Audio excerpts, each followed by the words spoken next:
चला तर ताईंनो आणि मैत्रिणींनो, आजच्या व्हिडिओला सुरुवात झालेली आहे। उठल्या उठल्या सगळ्यात पहिलं माझं काम असते ते म्हणजे ओट्याला ओला कपडा मारायचा आणि नंतर अंघोळीसाठी त्याच्यावर पाणी लावायचं।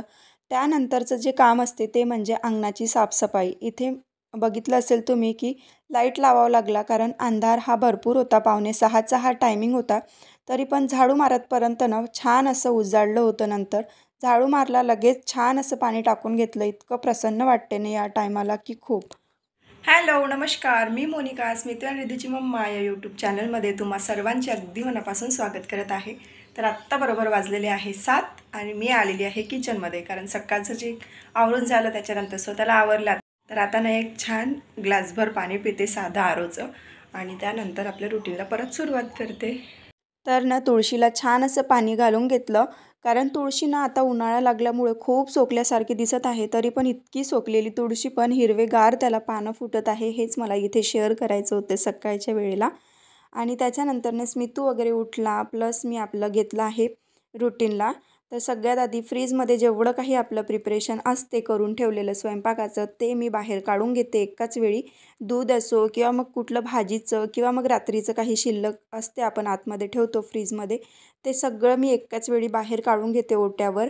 आणि त्याच्यानंतरनं भाजीचं जेवढं काही लागते, भाजी किंवा मग 2 जर प्रकार काही बनवायचे असेल तर कटिंगचं जेवढं काही आहे तेवढं एका टायमाला मी करून घेते। याने ना आपल्या वेळेची खूप अशी बचत होते। तर ना भेंड्या ज्या आहेत त्या कॉटनच्या कपड्यामध्ये झाकून मी रात्रीच ठेवल्या होत्या, आणि याच्या आधीच्या पण व्हिडिओमध्ये म्हणजे एखाद्या व्हिडिओमध्ये मी भेंडीची भाजी पूर्ण डिटेल्समध्ये शेअर केली होती, त्याच्यामुळे आता तेवढी काही शेअर केली नाही आहे। पण जर तुम्ही या पद्धतीने केली ना तर छान अशी मोकळी होते भाजी। तर तुम्ही बघू शकता, पलटवतानाच तुमच्या लक्षात येत असेल की एक ना एक भेंडी जी आहे ती न चिपकता न चिकटता अशी छान सुटसुटीत आणि एकदम मोकळी झाली। प्लस याच्यामध्ये ना आज अद्रक लसूण टाकला आहे मी, नाहीतर लसणाच्या किडल्या जर टाकल्या ना तर त्या भाजीला इतकी छान टेस्ट येते की खूपच। तर एवढं होतपर्यंत स्मितूसुद्धा उठून जाते आणि त्याच्यासोबत रिधूसुद्धा आणि त्याचे पप्पासुद्धा।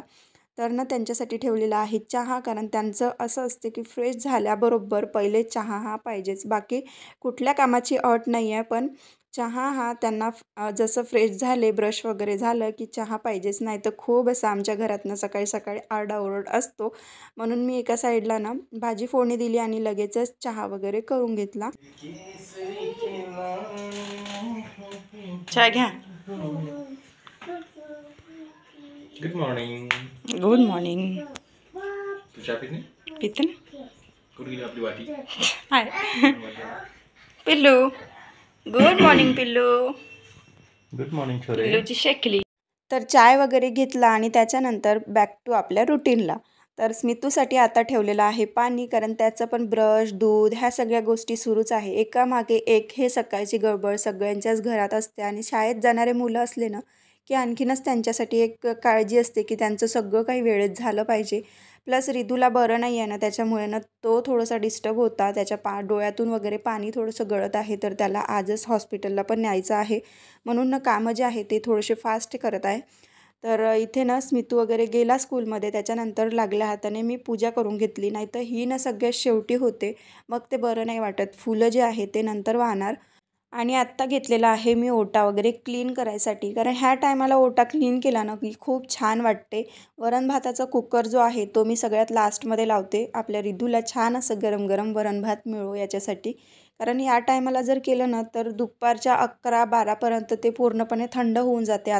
तर न ओटा साफ करायला घेतला तर सगळ्यात आधी मी जेवढे काही ओट्यावर भांडे पडलेले असतात ते सगळे बाहेरच्या साईडला नेऊन ठेवले, कारण ना इथे काही सिंक वगैरे नाही आहे किंवा बेसिन नाही आहे, तर इथे घासता येत नाही। आणि होता तो आम्ही पॅक केला, त्याच्यामुळे बाहेरच्या साईडला छान असं निवांत बसून घासता येते। आणि ती आता अंगवळणी पडलेली एक सवय झालेली आहे की ओट्यावरचे सगळं जेवढा काही पसारा आहे तेवढा मागच्या साईडला नेऊन ठेवायचा आणि त्यानंतर ओटा क्लीन करायचा। तर मी इथे ना एक गोष्ट ऑब्झर्व केली की जेव्हा मी साबण वापरायची गॅस वगैरे स्वच्छ करायला, तेव्हा गॅसची जेवढी चमक आहे ना तेवढी दिसत नव्हती, पण आता ना लिक्विड वापरत आहे, त्याच्यामुळे खूप छान अशी गॅस जी आहे ती नव्यासारखी चमकून दिसते। नवीनच असते, एवढं काही नवीन दिसत नाही, पण ना थोडासा फरक जो आहे तो जाणून दिसला मला।